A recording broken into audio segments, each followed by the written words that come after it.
Hello from Finland. The question is, how did I end up playing in the Michael Monroe band, if even for only four shows?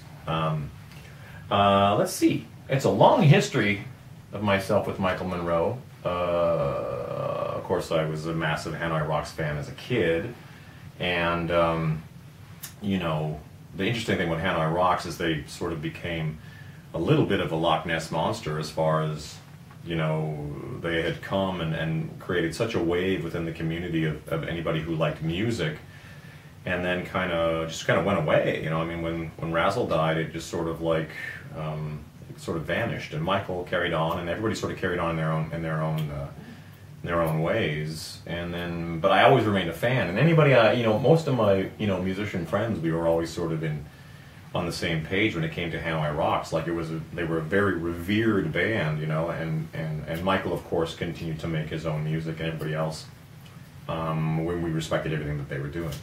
And then years later, I found myself in Las Vegas, and my band at the time was booking guests in to come jam with us and play with us as guests every week, and yeah, I guess it was once a week we would do that.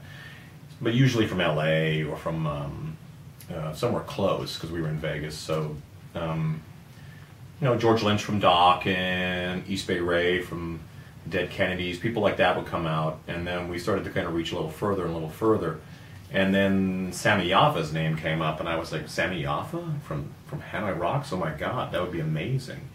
And sure enough, you know, I would not have, I said, there's no way we're going to get Sammy Yaffa. That's like saying, you know, it's like a Bigfoot sighting or something, you know, there's no way it's ever going to happen. But there it was, and he came and played with us, and he played with us several times.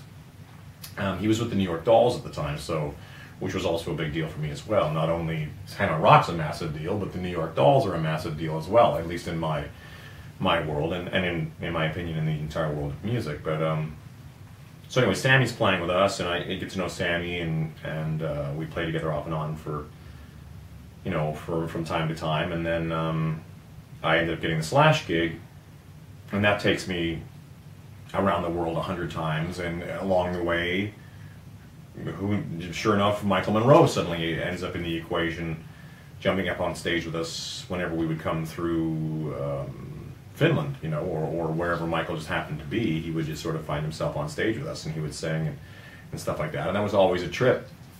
It was the same thing for me. It was like, oh my God, this is Michael Monroe. This is the guy, you know. He had kind of taken on some sort of like mythical heights in my imagination, because you know, they had that kind of reach for me, Hanoi Rocks. And anyway, so in another bizarre turn of events, my friend Rich Jones, who I've known for, I don't know, 20 years from Vancouver, finds himself moving overseas to England and playing with Ginger Wildheart, and then eventually landing himself in Michael Monroe's solo band, which also includes Sammy Yaffa from Hanoi Rocks. So very strange turn of events. And then again, Michael's band plays with Slash's band, and Rich Jones is there, Sammy Yaffa is there, Carl Rockfist, you know, Steve Conti, and then you know, and those guys are always very aware what a fan I am. And I say, you know, I've said many times, if anything comes up, if you ever need me for anything, call me. You know, I'd love to come and do it. I'm very invested in the Hanoi music. I'm very invested in the solo records, because I've been following all these years. And sure enough, just recently, Rich Jones reaches out to me and says, hey, Steve Conti can't do these 4 shows in December. Are you available? And I think I literally was on my phone going, you know, got that message, and I looked at Slash and I said, hey, are we off for December? And he goes, yeah, I think we're just going to lay low for December. And I told him, well, I, you know, got this offer to go play with Michael, and he goes, go for it. So I'm like, yes, you know, kind of. So from there, it was immediately away we went, and here I am in the middle of Helsinki for about 2 weeks. I've officially moved to Helsinki for 2 weeks. I'm getting mail, collecting checks here. It's home now. But that's the story. The short version. Take two. The question is, what's it like playing with the Michael Monroe Band? It's always a trip. I mean, for me, the first time I think we ever played with Michael Monroe was at a festival. I believe it was in Turku, and Michael climbed the the scaffolding, and it was nuts. It was like, I will never have the energy that that man has ever. But actually, like, now being a part of this organization, even for this tiny little moment that I am, it's been amazing. I mean, to me, it's like to be a fan of the band Hanoi Rocks and to be a fan of Michael's and Sammy Yaffa's. As a bass player, Sammy Yaffa is one of my main influences, so I always tell him that too. Drives him crazy. But, you know, playing guitar over at Michael's, you know, left-hand side, to turn over and look and see Michael Monroe and Sammy Yaffa is like a trip. And the other guys all talk about it too. Carl and Rich, we always talk about how cool that is, you know, because we're all fans of Hanoi Rocks and all that stuff.